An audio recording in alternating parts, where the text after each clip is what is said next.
not bad.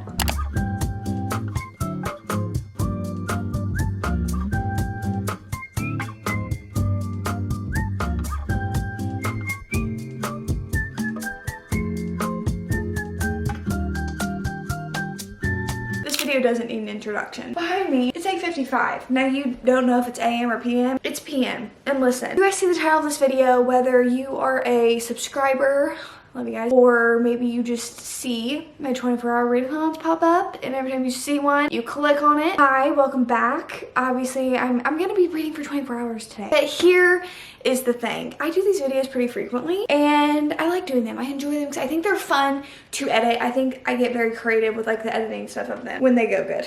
I've only successfully done this once, where I literally have read for a full 24 hours without falling asleep and fully done the dang thing. And here's the thing, I haven't done it since then. And I've been chasing that accomplishment since I've done it. You guys were giving me suggestions, and I got a few suggestions. I saw one person, I think it was one person, if it was more, credits to you as well, tell me, Destiny, it seems like your challenging part of this is the nighttime portion. So why don't you start the challenge at night? That way you get over the hard part of it, and then the day is easy, and then you're done with it at night and you can just go to bed. And it was the most genius idea. I don't know how I hadn't thought of it, because think about how much it doesn't make sense that I would start it at 8 o'clock in the morning, read until 8 o'clock in the morning the next day, and like just go to sleep at 8 o'clock in the morning just in the middle of the day. So it makes so much sense to start at 9 and at 9 tomorrow and just freaking go to bed, pass out for hours. Let me say a disclaimer in the most loving way possible to the people who specifically on my last 24-hour readathon said, yeah, I don't believe that you read any of these books. I got some claims that I just didn't read the books, period, and I just lied about reading the books, and that no one can read that fast. I genuinely, I don't know what to say, because this is like coming, I don't want this to even like calm down, because I don't want it to come across like I'm freaking just being like, ah. But it's super frustrating to make a video and then people be like, oh yeah, you're lying, no one can read that fast. I've just always been a fast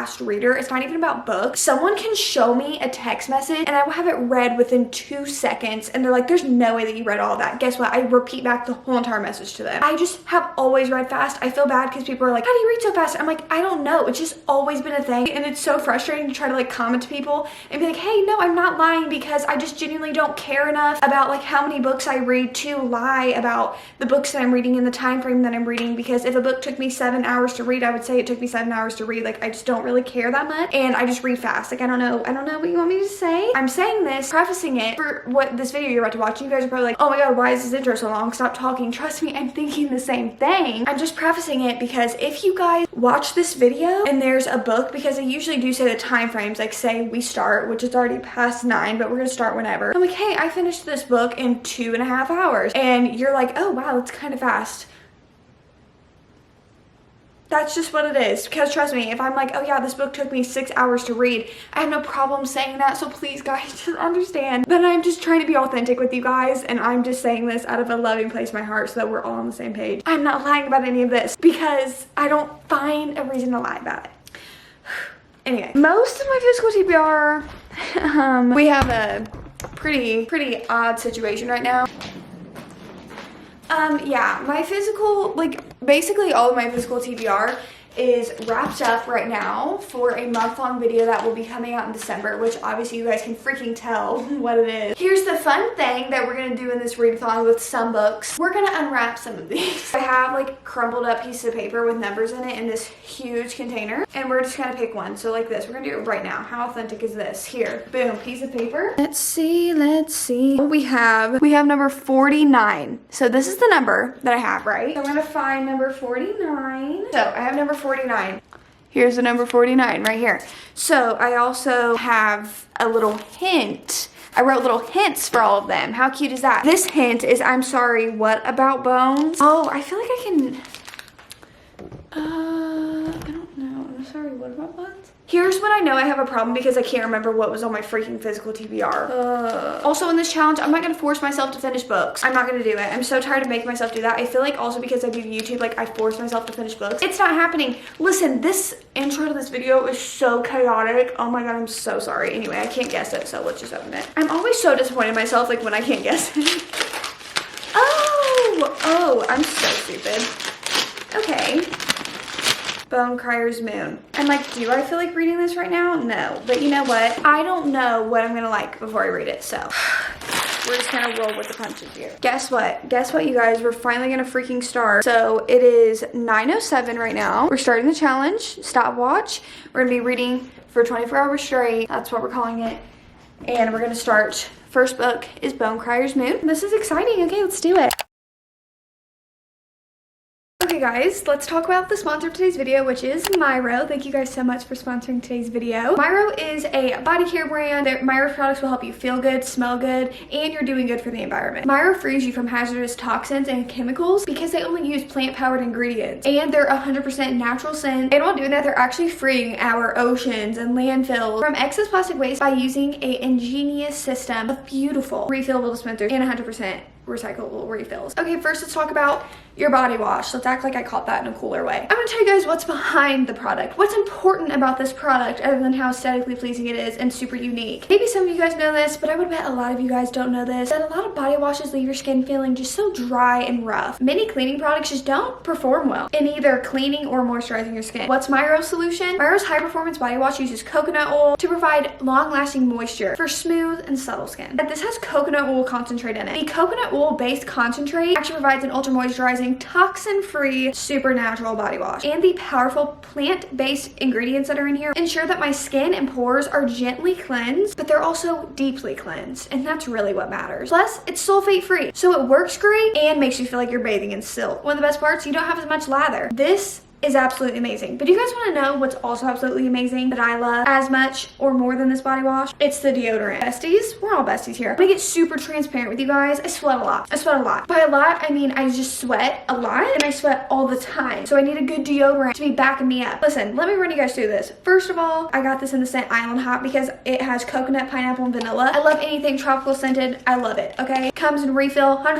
recyclable. Myro's high-performing deodorant has been clinically proven to provide 24-hour, which is appropriate for today's video, odor protection guaranteed. You guys can actually choose from 6 different colorful cases for everyday use. I love this one because I feel like it is very neutral while having a pop of color. You guys can click the link down in my description, use the promo code DESTINY to get your $10 starter kit, which I really recommend, guys. This deodorant smells great. The deodorant, everything's feeling great, smells great, so I would so recommend you guys to head on over to Myro. Link down in my description, use the code DESTINY for your $10 starter kit. Thank you guys so much to Myro for sponsoring today's video. I'm gonna go put on this deodorant that lasts me 24 hours while I go read for 24 hours. So thank you. Kisses. We're gonna start Bone Crier's Moon. I'm in my pajamas. Let's start it. Am I the only person? When there's like a little map in the beginning of a fantasy book, I literally just do this.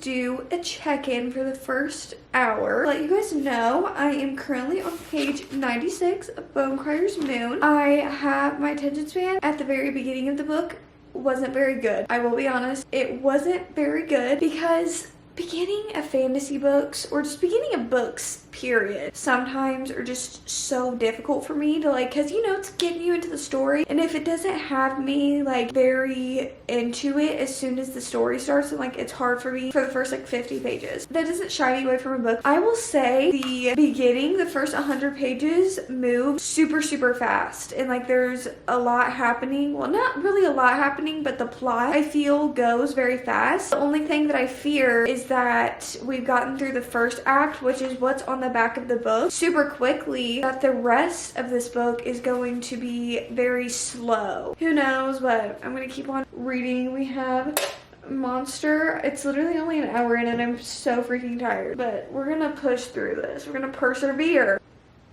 12:30, 3 hours 19 minutes that I have been going at this. I have finished Bone Crier's Moon.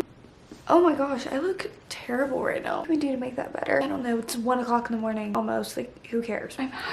My throat is hurting so bad. This monster is finally kicking in. Oh my god, it was taking forever for it to kick in, and I can tell now that it's like working. Also, this book just tastes really good. Pipeline Punch, it doesn't tastes like an energy drink to me because I don't really like energy drinks. Anyway, what I was saying is that I finished Bone Crier's Moon. I think that I'm going to give this literally a 1.5 stars. This was so hard for me to get through, and it's not that the story was like slow in any way. It's just that, well, actually I take that back, because how I said the first 100 pages felt that the story and the plot was progressing pretty well, like in a time frame. However, I don't think that I will be picking that book up, because just after reading this one, it's not it personally for me. Yeah, I gave it a 1.5 stars because after it progressed, it kind of felt like everything was at a standstill. Like it was very, very repetitive. These one group of people are just kind of like stuck in this one place, and it felt very repetitive, like their routine, and kind of like everything felt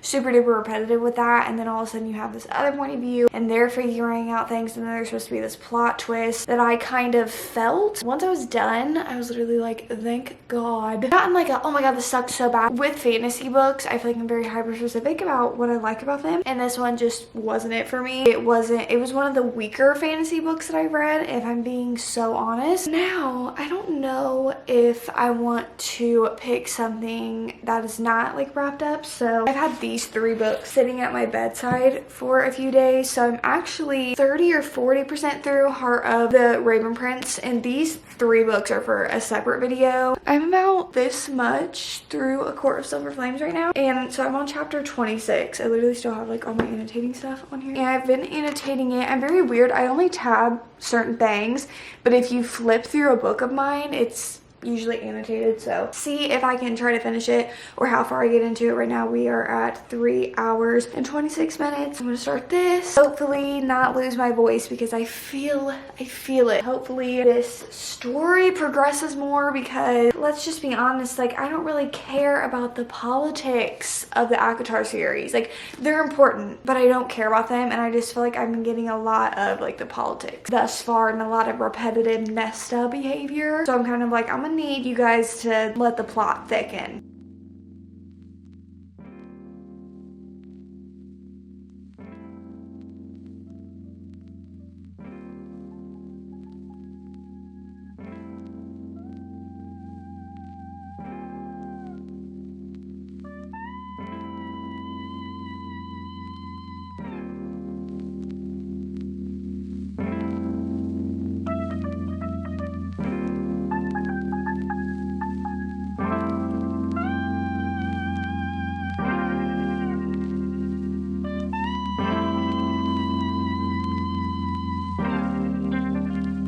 Another day in the life of...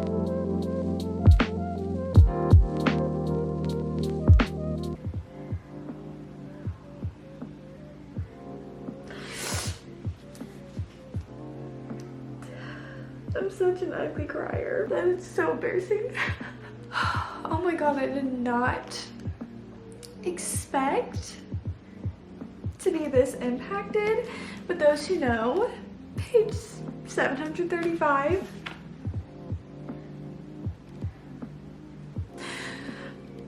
It's such a good feeling after reading the other books and knowing what Feyre went through, especially with Nesta, to like see this character development and growth through Nesta. It's so good.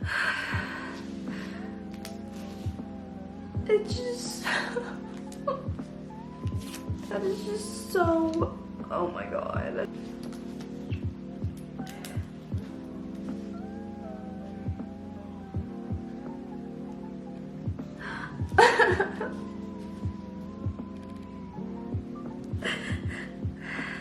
It's literally not sad. I mean, it kind of is sad, but it's not like bad things are happening. Well, I mean, bad things were happening. It's just character development at its finest. Oh my God. I finished crying, and speaking of finishing things, I finished A Court of Silver Flames, and funny enough, I think that this is my most physically annotated like tab book of the series. This is literally a 700 plus page book, almost 800 pages. This is also a 5 stars for me. If you guys were wondering, the whole entire ACOTAR series, because this is what is released of it right now. So it goes A Court of Thorns and Roses, A Court of Mist and Fury, A Court of Wings and Ruin, A Court of Frost and Starlight, and then A Court of Silver Flames. So I rated A Court of Thorns and Roses a 4.5 stars. Then I rated Akamoth and Akawar both 5 stars. And then I actually rated A Court of Frost and Starlight like a 3 stars. This is also a 5 stars. And I didn't expect this to be 5 stars because if you guys don't know, all of the books before this focus on Feyre. She's like the main character of the ACOTAR series up until this book. This book is about Nesta. Feyre, Nesta, and Elaine are all sisters. And then there's also like different characters that you get introduced to in the series. I did not expect to rate this 5 stars because I was not a certified Nesta girl. I didn't hate her. I mean, actually, it was kind of like if you go back and watch my first addicted reading vlogs, how I just like couldn't stand Rose. Like I didn't hate her, but I like just couldn't stand her character. Nesta gives big Rose energy. Like Nesta and Rose are dang near the same person, except Nesta is like a lot more intense and a lot more mean than Rose. I mean, they kind of exert the same energy, but like Rose like openly loves her family. We are 7 hours, so 7 hours and 9 minutes. So I would say that I stopped a little over the 7-hour mark. So we're about like a little over 1/4 of the way through this challenge already. And can we say it is 4:17 a.m. right now? If you guys do not believe me, you'll see Mila, but it is 4:17 a.m. The only option I have is to unwrap another book, so let's go and wrap another one. Let's see. We have this little piece of paper, 53. You guys can see that? 53. I'm telling you guys right now, if it's a fantasy book, I'm putting it to the side and I'm not reading it right now because I can't remember like what the books are, but I can remember like all of the later numbers are kind of like where most of my fantasy books were. Big Texas. Oh, it's hands down by Mariana Zapata. I know it is because I wrote Big Texas and that's what his nickname is. Yeah, it's hands down by Mariana Zapata. I think one of you guys sent me this. Sarah Austin, thank you. I'm reading this if you're watching it. If you're watching it, no. If you're watching this video, finally getting to this, Sarah, so. It's like 10 hours into this. Also, if you hear something, I think my dad's airing up a tire or something. I don't know what he's doing. Something's going on. I have been working on trying to read this book and I don't know what it is that it's just not grasping my attention. I'm just putting it down for right now. I don't think that I'm gonna continue reading it in this video, but that doesn't mean that this doesn't mean that I'm DNFing it forever. It's just that I can't get through this right now. I think that I genuinely have to be like in the mindset for Mariana Zapata book. What I think I'm gonna do is I'm going to stop to Mary Jane. Let's do it, let's see.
Sorry.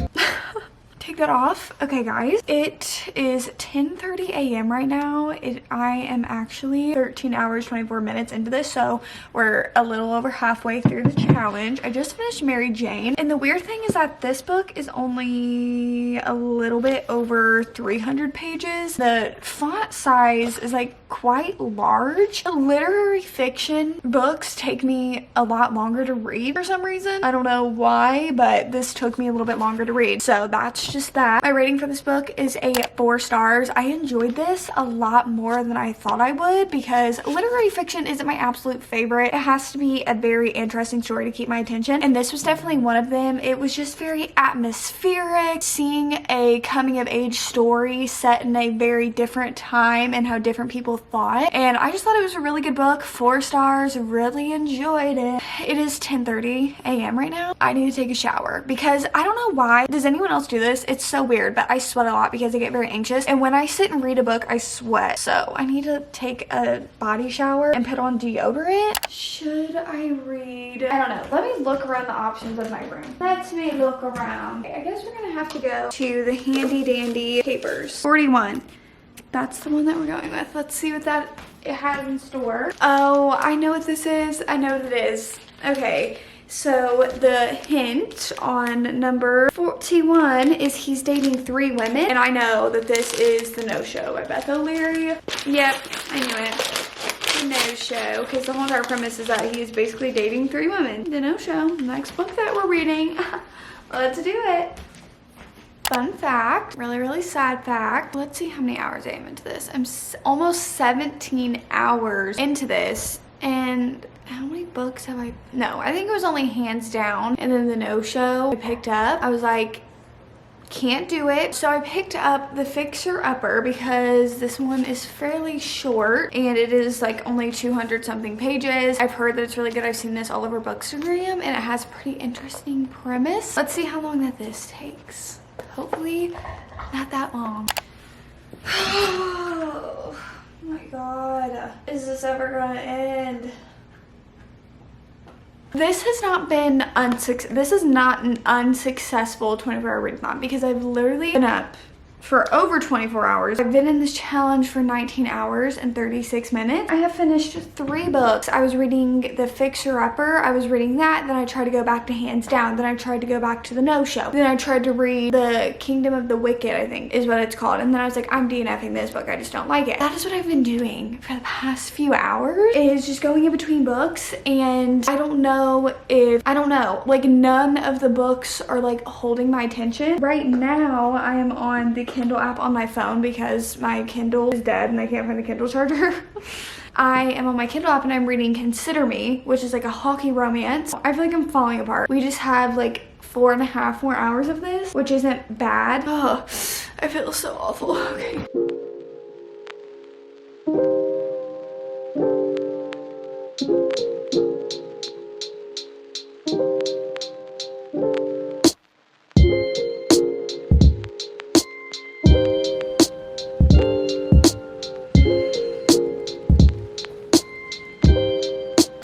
Hi, let's talk. 24-hour readathon is over. I think I'm like this much or so left through the book. That was fun. This was great. Let's talk about the books that I read. I read Bonecryer's Moon, which I rated at 1.5 stars. And then I finally finished A Court of Silver Flames, which we all know I rated 5 stars.